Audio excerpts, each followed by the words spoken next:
चींटी और कबूतर की कहानी। तपती दोपहर में प्यास से बेहाल एक छोटी सी चींटी पानी की तलाश में भटक रही थी। बहुत देर भटकने के बाद उसे एक नदी दिखाई पड़ी और वो खुश होकर नदी की ओर बढ़ने लगी। नदी के किनारे पहुंचकर जब उसने कलकल बहता शीतल जल देखा तो उसकी प्यास और बढ़ गई।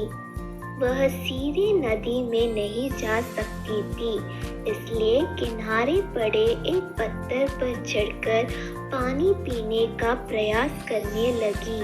लेकिन इस प्रयास में वह अपना संतुलन खो बैठी और नदी में गिर पड़ी। नदी के पानी में गिरते ही वह तेज घेर में बहने लगी। उसे अपनी मृत्यु सामने दिखाई देने लगी। तभी कहीं से एक पत्ता उसके सामने आकर गिरा। किसी तरह वह उस पत्ते पर चढ़ गई।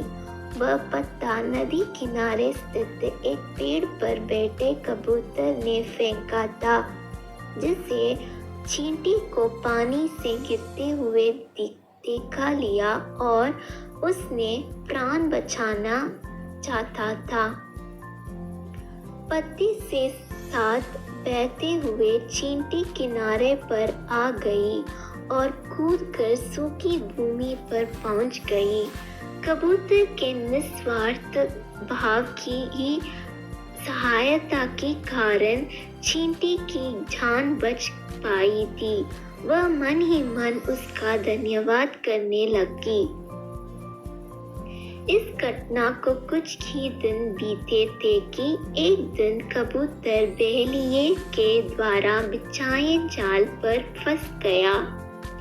उसने वहां से निकलने के लिए बहुत पंख फड़फड़ाने लगा, बहुत जोर लगाया, लेकिन जाल से निकलने से सफलता नहीं हो पाया।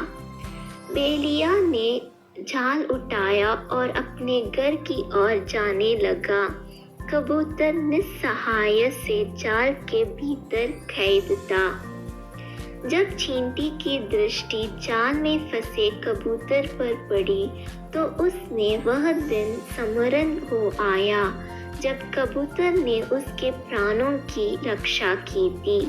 चींटी तुरंत बहेलिये के पास पहुंची और उसके पैर पर जोर जोर से काटने लगी। बहेलिया दर्द से चटपटाने लगा। जाल पर से उसकी पकड़ ढीली पड़ गई और जाल जमीन पर जा गिरी। कबूतर का जाल से निकलने का अवसर प्राप्त हो चुका था। वह झटपट जाल से निकला और उड़ गया। इस तरह चींटी ने कबूतर के द्वारा किए गए उपकार का फल चुकाया। सीख: कर भला हो भला। दूसरों पर किया गया उपकार कभी व्यर्थ नहीं जाता। उसका प्रतिफल कभी न कभी अवश्य प्राप्त होता है। इसलिए सदा निस्वार्थ भाव के दूसरों की सहायता करना चाहिए।